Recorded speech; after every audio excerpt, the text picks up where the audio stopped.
Business کی دنیا میں ہزاروں مسائل ہیں جن مسائل کے بارے میں قرآن بھی خاموش ہے، حدیث بھی خاموش ہے، اور ان تمام مسائل کو حل کرنا ہے۔ آپ نے کسی کو آرڈر دے دیا، آرڈر دینے کے بعد مثلا جہاں کے لوگ پھر سیبوں کا کاروبار کرتے ہیں، اور یہ سیبوں کا کاروبار کرنے والے کیا ہیں، مشین والے کے پاس جائیں گے اور جا کر کہیں گے 1000 پیٹیاں ہمیں بنا کر کے دے دو۔ وہ کہتا ہے بہت اچھا، 1000 پیٹیاں ہم آپ کو بنا کر دیں گے، ایک پیٹی کا ریٹ یہ ہے۔ یہ جو خرید و فروخت ہو رہی ہے یہ کس چیز کی ہو رہی ہے؟ اس چیز کی جو ابھی دنیا میں پیدا ہی نہیں ہوئی۔ وہ پیٹیاں جو ہیں وہ درختوں سے کٹیں گی، وہ درخت ابھی باغ میں ہیں، اور یہ جو خرید و فروخت کی جا رہی ہے اس چیز کو خریدا جا رہا ہے جو چیز ابھی پیدا ہی نہیں ہوئی، جو تیاری نہیں ہوئی ہے۔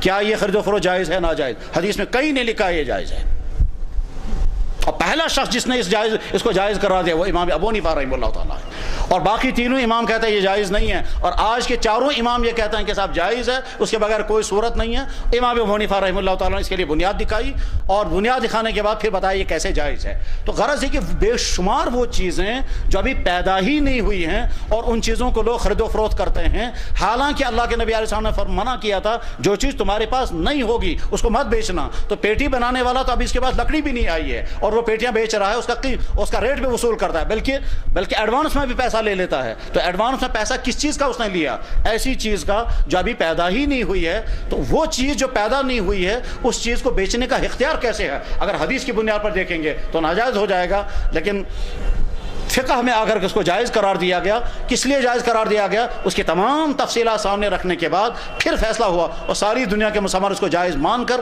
پھر عمل کرتے ہیں۔ اگر ہم اس کو ناجائز مانیں گے تو کوئی شکل ہی نہیں ہے زندگی آگے چلانے کی۔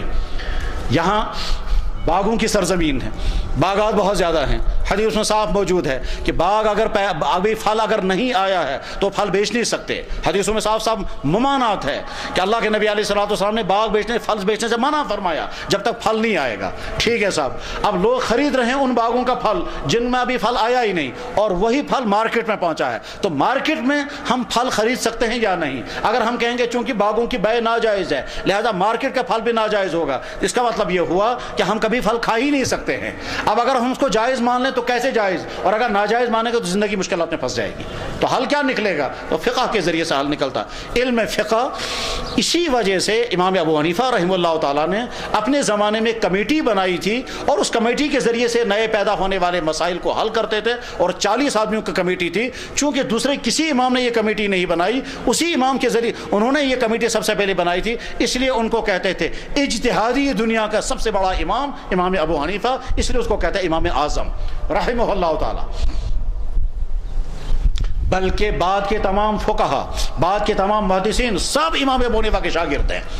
امام بخاری رحمہ اللہ تعالیٰ کا استاد کا استاد امام بخاری رحمہ اللہ تعالیٰ کے استاد کا نام ہے مکی ابن ابراہیم، وہ امام ابو حنیفہ کے شاگرد کا شاگرد ہے۔ امام بخاری رحمہ اللہ تعالیٰ کے استاد کا نام ہے عبداللہ بن مبارک، وہ امام ابو حنیفہ رحمہ اللہ تعالیٰ کے شاگرد کے شاگرد۔